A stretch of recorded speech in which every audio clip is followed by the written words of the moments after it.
Sir சின்ன விஷயந்தான் sir. ஆனால் உங்களுடைய தோப்பில் விளைஞ்ச ஒரு இளநிக்கு அந்த கௌரவம் கிடைக்குதா இல்லையா? 7 கோடியவன் 10ஆம் இடத்தில் செல்லும் பொழுது அதிர்ஷ்டம் என்பது என்ன அப்படின்னா, எவ்வளோ பெரிய ஆளுங்கள்லாம் இங்கே இருக்காங்க.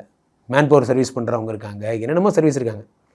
சூப்பர் கோகுல், உங்களோட சர்வீஸ் நல்லா இருக்குது, நான் உங்க கூட பண்ணுறேன், உங்களை பற்றி கேள்விப்பட்டேன், நீங்கள் ரொம்ப குவாலிட்டியான ஆள். அதுதான் சார் பிஸ்னஸ்ஸு. பிஸ்னஸுக்கு தேவை என்னென்னா புகழ் பெயர்லாம் கிடையாது, குவாலிட்டி. இவர் நம்பகத்தன்மையுடையவர், 10 ரூபாய் ஏமாற்ற மாட்டார் அப்படிங்கிற எண்ணம் தான் பிஸ்னஸுக்கு முக்கியம். இதை தான் நிறைய பேர் மிஸ் பண்ணிடுறோம்.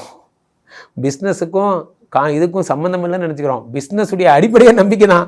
எனக்கும் அவளுக்கும் ஆரா மேட்ச் ஆகலை. ஆக்சுவலாக அவளோட ட்ரெஸ்ஸிங் சென்ஸ் என் ட்ரெஸ்ஸிங் சென்ஸ் மேட்ச் ஆகலை. எது மேட்ச் ஆகலைனாலும் ஒன்றும் ஆகாது.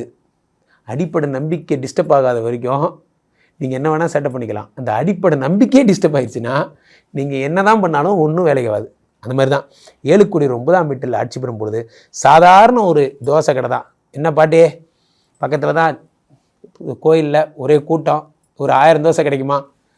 நான்லாம் ஒரு கடையாப்பா எங்கிட்ட வந்து கேட்குறீங்க, பண்ணு பாட்டி, முடிஞ்சு போச்சு, அவ்வளோதான். பாட்டி பிகம்ஸ் ஆண்டர்பிரனர்.